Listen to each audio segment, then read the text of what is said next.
Hello and welcome to this A-Level Chemistry exam question walkthrough.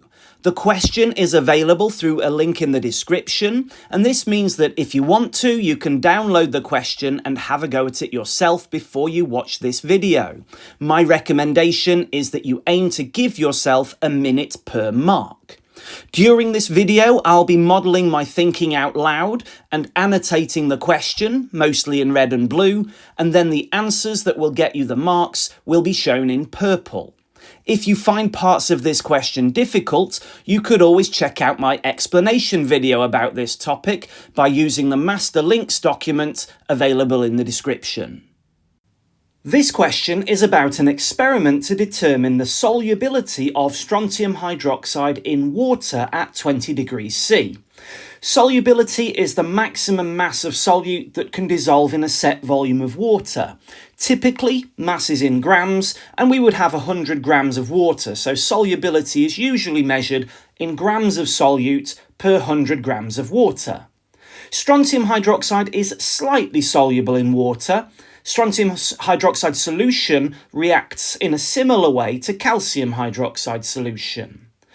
Some solid strontium hydroxide is added to approximately 1 dm cubed of distilled water in a stoppered flask. The mixture is kept at 20 degrees C. Every day the mixture is checked. If no solid is present in the flask, more solid strontium hydroxide is added. And so that means that if all solid is dissolved, we have not yet reached a saturated solution. On the day when no more solid is needed to be added, the flask is opened and the mixture is filtered into another flask and stoppered. A 25 cm cubed sample of the filtrate is transferred to a conical flask with a pipette, and a few drops of indicator are added. The sample is titrated with 0.1 moles per decimeter cube concentration of hydrochloric acid. And you'd be aiming to find the titer, which is the volume needed to fully react with the liquid in the conical flask. The titration is repeated several times with further samples of the filtrate. The results are shown in the table in part E. That's on the next part of the question. Question A says, suggest why the solution is kept until no more solid needs to be added.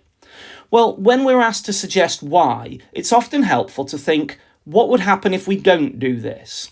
Well, we wouldn't know if more solid could have dissolved. So doing it this way ensures that the maximum amount of solid dissolves, as this will ensure that we will have a saturated solution. In other words, no more solid could dissolve. Either of these is fine for that 1 mark. Suggest why it is important to remove the undissolved strontium hydroxide before the titration. Strontium hydroxide is a base, and so it will react with acids whether it's dissolved or not. And so any undissolved strontium hydroxide would react with hydrochloric acid as well as the dissolved strontium hydroxide. This would mean that we would need a larger volume of acid than if the solid wasn't there, and so the titer volume would be larger, and our value for solubility would be inaccurate. Any of these three answers would get you that 1 mark. Part C says that after the filtration, the solution is stored in a stoppered flask. Suggest a reason for stoppering the flask. Again, think about what might happen if we don't do this. Well, first of all, water might evaporate from that flask, and so stoppering the flask prevents the evaporation of water. And this is crucial because a lower volume of water would mean that less solid can dissolve in it. And so this would reduce our value for solubility that we would get at the end of our experiment. Additionally, the stoppering of the flask will prevent the strontium hydroxide solution, a base, from reacting with carbon dioxide from the air. And this could happen here because carbon dioxide, like most non-metal oxides, is slightly acidic. And so that means it could react with the strontium hydroxide in the flask, reducing the amount that is present there, and this would reduce the volume of hydrochloric acid needed to be added from the burette. The diagrams in the figure below show the part of a pipette with the graduation line. Which diagram identifies the pipette that is correctly filled? The graduation line is the single line pipettes have that allows them to give an accurate reading with a low uncertainty. And when the liquid is at this line, we would be confident that we had, for instance, 25 cm cubed of the liquid we were trying to measure.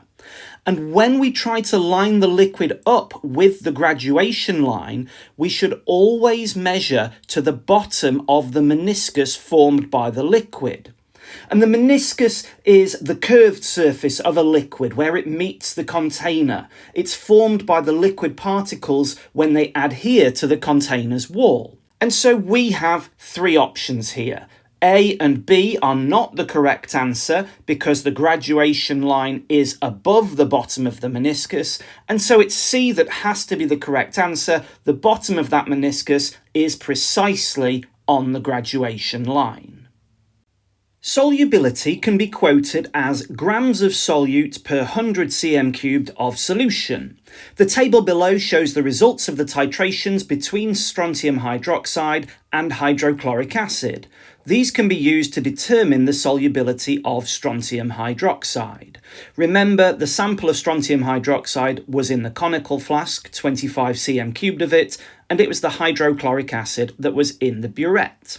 And so we can see we've got a series of final burette readings and initial burette readings, and then we've got the titer volume in cm cubed. And so this is the difference between the final burette reading and the initial burette reading. And it is effectively the volume of HCl that was added to fully react with the liquid in the conical flask.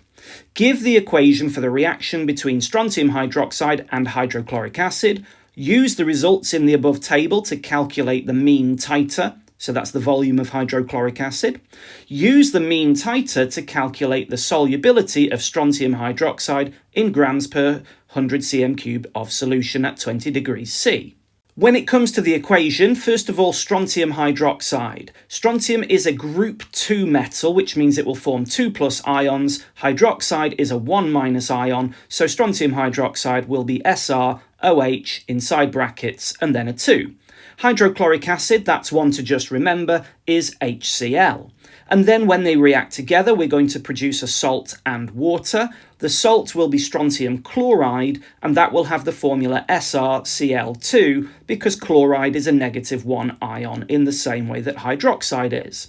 To balance this then, we need a 2 in front of the HCl because we've got 2 chlorides in the products, and then we need a 2 in front of the H2O, and that will balance for hydrogen and oxygen. We've been asked to calculate the mean titer value, and the mean titer value is the average of the concordant titer volumes. And concordant titer volumes are taken to be within 0.1 of each other, and that has to be the biggest difference between the biggest titer volume and the smallest titer volume cannot exceed 0.1. As you would expect, the rough titer volume is too large, as is experiment number 2. And so that means we're taking the average of experiment 1 and 3. So we do 32.45 plus 32.4 divided by 2 gives us a mean titer volume of 32.425.